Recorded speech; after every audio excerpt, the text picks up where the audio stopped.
Bueno, muchas gracias Marina, buenas tardes a todos y a todas. Los aquí presentes. En primer lugar, quiero agradecerle a la compañera Marina, que es la que tuvo la iniciativa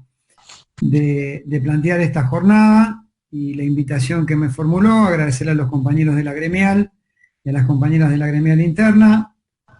a todos los presentes que se toman un tiempo de su vida para poder participar de esta capacitación o de esta charla. Y aprovecho porque sé que la mayoría de quienes están de los 120 en cripto son compañeros militantes de la organización y compañeras militantes de la organización. Agradecer el apoyo que siempre le han brindado a la asociación bancaria, a la gremial interna y particularmente en mi caso, que me toca ejercer la conducción máxima del sindicato. Nada sin ellos presente y siendo protagonistas sería posible en esta organización si no fuera por ese apoyo, por esas iniciativas permanentes que tienen,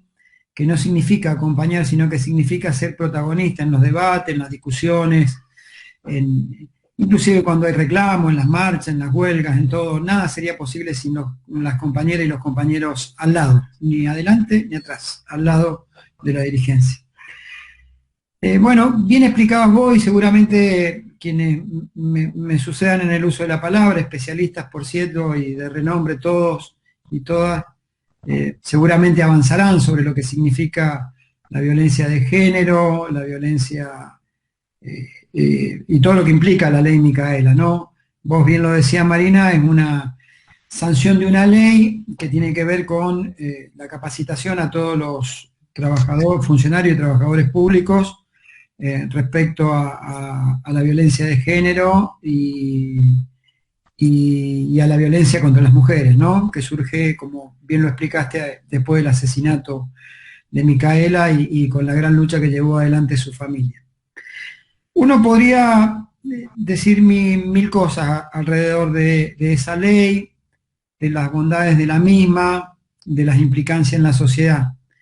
Pero yo lo que podría decir es que no hay ley, no hay decreto, no hay resolución ni ordenanza, por más que surja, que pueda ser efectiva si no tiene el protagonismo de la gente atrás para que esa ley, esa ordenanza, ese decreto o esa resolución cobre vigor y pueda ser implementada. Y esto es lo que está pasando con la ley Micaela en la República Argentina. Y tiene que ver con el contenido y particularmente que le ha dado el movimiento feminista en la Argentina y de diversos colectivos a la lucha de género en nuestro país y a la lucha por la inclusión. Si no existiera ese movimiento, si no existiera esa predisposición de la sociedad o de parte de la sociedad a instalar el debate respecto a los procesos discriminatorios que se viven, respecto a los procesos de violencia, por más que exista ley, no existiría hoy este debate y esta instalación del tema. Así que lo primero que tengo que hacer es celebrar que en la Argentina de hoy exista el movimiento feminista y de inclusión que existe, de la discusión de los grandes temas que hacen a la vida, a la violencia, al género, a la discriminación. Y a mí me parece fantástico que esto suceda, porque si no caemos en la sociedad hipócrita que sanciona una ley o produce un debate parlamentario con voto favorable o negativo a partir de dar un cumplimiento de algo que le están reclamando. Pero cuando detrás está la gente y empuja a la gente, los debates son en serio, se abren profundas decisiones que se tienen que tomar y se implementan las acciones. Entonces, el primer punto es agradecer vivir en la Argentina de este tiempo que ha permitido ese tipo de debate y que cuando sale una ley de esta envergadura estemos discutiendo todos cómo implementarla. Porque el secreto no es simplemente implementarla en la administración pública, porque si no sigue siendo discriminatorio si es para un solo sector. ¿Por qué la administración pública o los trabajadores y funcionarios de la administración pública tienen que ser capacitados y los del sector privado no? Si es precisamente muchas veces en el sector privado donde menos defensa tiene la compañera trabajadora, el compañero del colectivo trans, el compañero o la compañera que es discriminada, porque es donde la actividad sindical a veces es menor y donde no hay reaseguro de los derechos de los trabajadoras y trabajadores, precisamente porque manda el capital y la fuerza del capital, y más cuando hay desempleo o cuando hay condiciones de trabajo indignas, es la que se pone por encima por su propio poder. Entonces, a mí me parece bárbaro, y este es el segundo tema que seguramente Claudia lo va a abordar. Con Claudia hablamos que más allá de una compañera, una amiga y una gran dirigente, hoy tiene la función que cumplir de diputada nacional y que representa los intereses del colectivo feminista y que representa los intereses de los trabajadores, de que ella impulsara, lo hablamos hace tiempo y está en eso, y lo hablamos también en conjunto con el presidente de la Cámara, Sergio Massa, que ella está impulsando un proyecto para que la ley Micaela sea de alcance también al sector privado. Y a mí me parece bien, este es el segundo punto. ¿Por qué solamente el sector oficial o del Estado tiene que ser? El sector privado también tiene que estar obligado a implementar programas de capacitación que atiendan la situación de la violencia de género y la violencia contra la mujer, como es la ley Micaela. Asimismo,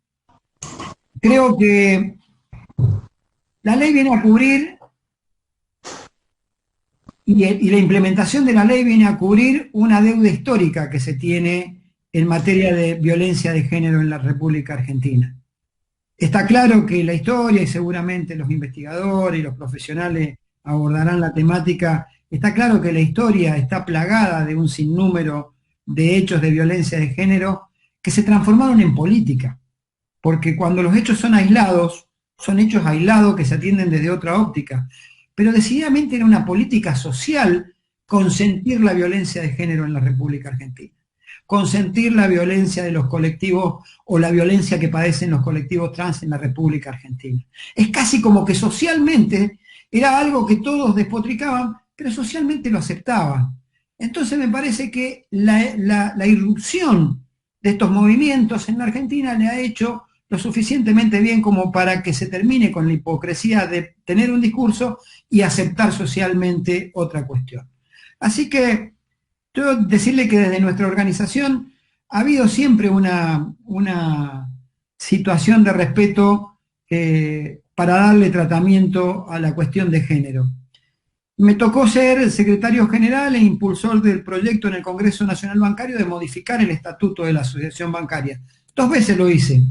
La primera vez no encontré adhesión, fue en el año 98 o 99, que pretendí que se modificara, era congresal por mi seccional Mendoza, y pretendí que se modificara el estatuto para incluir una secretaría, en aquel entonces era de la mujer, y ni siquiera había cupo en los partidos políticos, no sé si en los partidos políticos ya había, pero en los sindicatos no existía y no había ley de cupo. Y recuerdo que fue atronador la derrota que obtuve en ese congreso, porque votaron como 150 congresales contra 11 que votamos a favor, nada más. Todos los demás votaron en contra, incluidas las compañeras. Creo que no hubo una sola mujer del sindicato que me acompañara en la posición aquella. Después tuve la oportunidad de hacerlo como secretario general, impulsarlo de vuelta. Claro, está con otro poder y con otra dinámica y con otra mirada también de la sociedad respecto al tema, y planteamos una modificación y creamos 2013, 2014, no me acuerdo bien, o quizá un año antes, 2012 me parece que fue. Creamos la Secretaría de Derechos Humanos, Género e Igualdad en la Asociación Bancaria. Y esto ha tenido, como digo, modificamos el estatuto, pero podríamos haber modificado el estatuto y ocupar un cargo. Pero sin embargo, Claudia, que fue desde ese primer día nuestra secretaria de Derechos Humanos, Género e Igualdad,